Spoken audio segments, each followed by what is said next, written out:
Hello!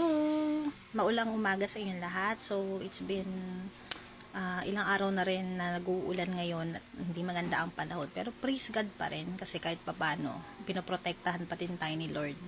At lumamig-lamig yung weather kumpara ng mga nakaraang araw na sobrang init. So, ingat po kayong lahat, lalo sa mga nabaha po. Praying na safe kayong lahat dyan. So, ngayon, share ko lang po yung aking daily devotion as of today, July 21, 2025. So, may this verse encourage everyone na makakarinig. And right now, as we face many challenges in life, especially sa mga ganitong situation, we really need to hear the word of God to be encouraged and para maging reminded tayo that um, uh, the most important thing that right now is to hear God's word and to earn our relationship with God, of course. Psalm 30 verse 5, ang sinasabi dito, weeping may stay for the night but rejoicing comes in the morning.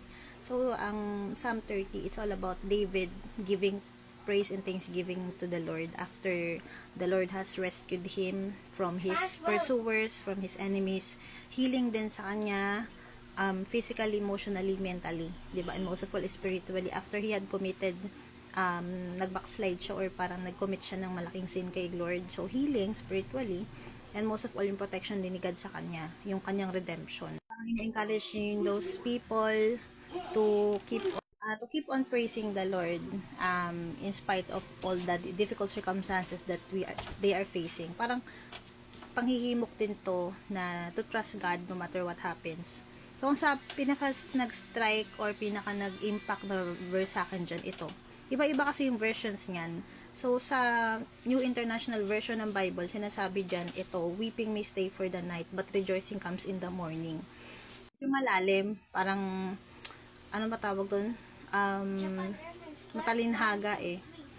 Weeping, sabihin nun, para mang iiyak ka ngayong gabi or you will experience loneliness or mabigat ang heart mo because of your situation, may pinagdadaanan ka, iiyak ka. Pero eventually, the next morning, it will be replaced with rejoicing or ibig sabihin nun, hindi siya literally ganyan ang meaning. Para bang metaphoric or ano matawag sa ganun? Medyo malalim na stone statement. Na ibig sabihin nun, by the next day, parang temporary lang yung mararanasan mong pain or yung temporary lang yung mga pain or suffering natin. Eventually, it will be replaced with joy and reward. Lalo na kung talagang naging faithful ka na believer or you still trusted the Lord wholeheartedly kahit kahit gaano kahirap yung pinagdadaanan mo or no matter what gaano kang gusto pa bagsakin ng kaaway, di ba? Ito yung naranasan niya na he remained faithful or nang hawakan siya kay God. Pero actually he fell, 'di ba? Pero minsan kasi usually after mong mag-fall or magkasala, mararanasan mo yung grace eh. So he felt undeserving, he felt convicted, and after that bumalik siya sa Lord and nung na-receive niya yung redemption ni God or yung healing ni God or yung restoration back, dito dineclare niya na para bang since he experienced that kind of grace and redemption from God, ini-encourage niya yung mga nagbabasa na mananati na temporary lang yung situation, yung mahirap na situation mo ngayon, but eventually it will be replaced with joy because you have the Lord, diba? There is hope in God. So yun lang, para malaking encouragement lang na parang ganito yung dati nung nabasa ko to talagang na-touch yung heart ko kasi nung time na iyak talaga ako naiyak kasi I experienced depression. Marami akong pinagdaanan sa health ko, mental, emotional struggle. Tapos nabasa ko to. So para bang it's an assurance from God na anak, temporary lang naman 'yan. But hold on, keep on trusting me, keep on faithing, keep on fighting. Kasi after that may reward or you will come out victorious, 'di ba? You will emerge victorious, you will overcome all of this. So yun lang, parang sa ngayon marami tayong pinagdadaanan. Kanya-kanya kasi ng struggle ng bawat individual, bawat tao. So reminder to na if we will continue to hold on to what really matters, Kasi pag nanghawakan ka sa tao, sa mundo, or sa anything in this world that is only temporary, you will really get para bang at the end of your life, para bang you will be your life will feel, you will feel empty, and you will really get disappointed, 'di ba? Mabobroken ka. Yan, you experience all kinds of parang something na there is still lacking eh. Pero if you wholeheartedly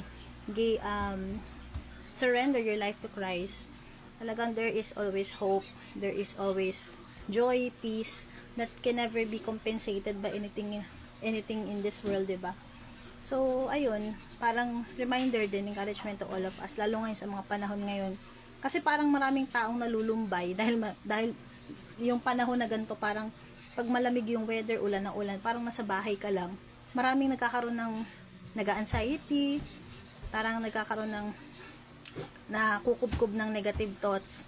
So, reminder to na to keep, pag ang mga gantong panahon, mas ina-encourage talaga tayo na mag-pray, to read the Bible, to talk to God.